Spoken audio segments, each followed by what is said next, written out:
Question है वो है कि राज्य निर्वाचन आयुक्त हरियाणा में कौन है जिन्होंने प्रदेश में पंचायत चुनाव अलग अलग चरणों में कराए जाने की घोषणा की है।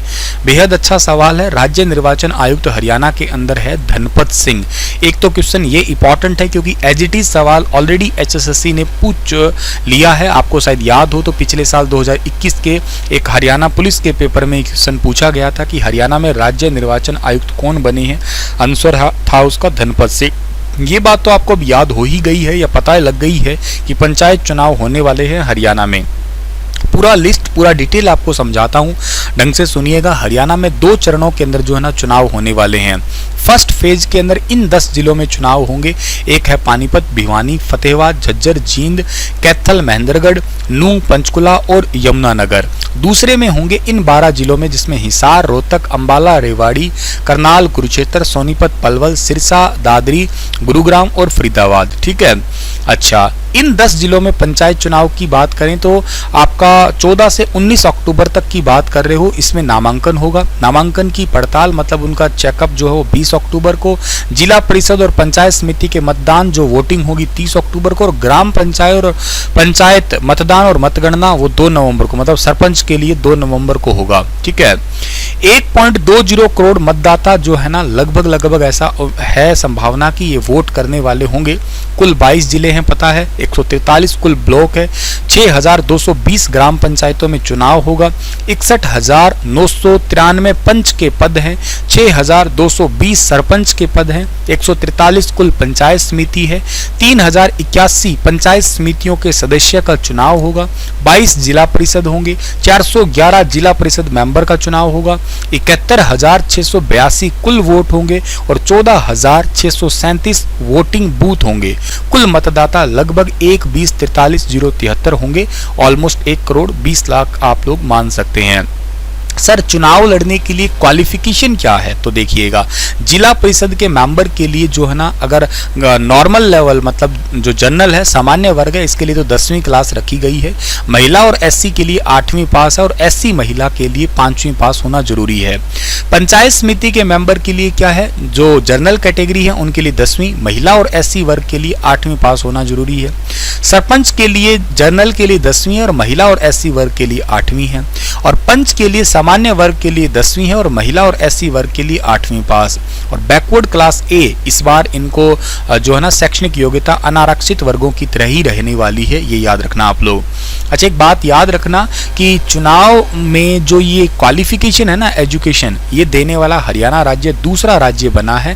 पहला राज्य आपको शायद याद होगा कौन सा है, पहला राज्य है राजस्थान। साल 2015 के अंदर ये संशोधन हुआ था, उसी के तहत ही ये चुनावी के अंदर शैक्षणिक योग्यता को ऐड किया गया था। सर, इनको चुनाव लड़ने के लिए कोई सिक्योरिटी वगैरह डिपॉजिट करवानी पड़ती है क्या? हाँ, बिल्कुल करवानी पड़ती है। पंच के सामान्य वर्ग के उम्मीदवार के लिए 250 रुपए की सिक्योरिटी है। महिला और SC वर्ग के लिए और बैकवर्ड क्लास के लिए 125 रुपए है। सरपंच वर्ग के लिए 500 रुपए है। रिजर्व कैटेगरी के लिए 250 है और पंचायत समिति मेंबर के लिए 750 है। रिजर्व के लिए 325 है। जिला परिषद मेंबर के सामान्य वर्ग के लिए 1000 है और आरक्षित के लिए 500 है। सर, क्या मतलब इतने रुपए की क्या ही तो सिक्योरिटी है भाई? देखो, ये ना थोड़ी इज्जत वाली बात है।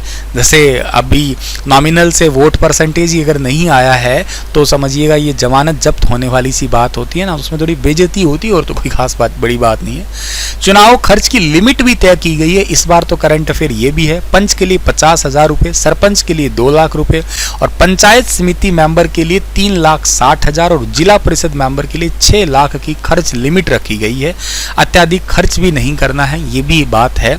अब टेबल के नीचे से है वो तो बात अलग है, लेकिन ऑन टेबल की बात कर रहे हो तो यही है।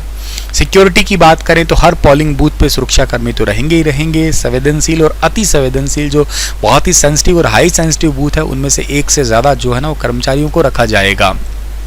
कैसे वोटिंग होंगे सर? बैलेट बॉक्स से होंगे या ईवीएम से होंगे? तो देखो, सरपंच के, पंचायत समिति के और जिला परिषद मेंबर के लिए तो ईवीएम ही होंगे आपके। और ईवीएम से पहले विधानसभा और लोकसभा चुनाव जैसी ईवीएम पहले ही इस्तेमाल हो चुकी है तो कोई वो बड़ी बात नहीं है। इनमें वीवीपैट की सुरक्षा बस नहीं होगी। जैसे आपको याद है ना कि आप मान लेते हैं कि आपने किसी को वोट डाला, किसी भी पर्सन को XYZ को, जब आपने उस पर क्लिक किया तो उसका फोटो वाला स्लिप सा निकलता है। तो सरपंच, पंचायत समिति और जिला परिषद में ईवीएम तो होगा लेकिन ये वीवीपैट वाली सुविधा नहीं होगी। कमेंट में मुझे आप लोग वीवीपैट जो है ना इसका फुल फॉर्म तो बताइए ही बताइएगा। इसके अलावा ईवीएम का फुल फॉर्म और ये बताना भारत में पहली बार कब और किस राज्य में ईवीएम यूज हुई थी, आपसे पूछ रहा हूं बताना। पंचों के लिए तो बैलेट पेपर है, वही पर्ची डालने वाला 17,628 बैलेट बॉक्स और 35,000 ईवीएम की व्यवस्था हरियाणा में हुई है। नोटा ज़्यादा तो चुनाव रद्द भी हो जाएगा, एक नोटा का भी ऑप्शन है। अगर किसी जगह नोटा के वोट दूसरे कैंडिडेट से ज़्यादा ही आगे समझ लीजिएगा तो वहाँ चुनाव ही रद्द हो जाएगा। दूसरी बार चुनाव कराते टाइम पिछली कोई भी कैंडिडेट चुनाव जो है ना नहीं लड़ सकेगा।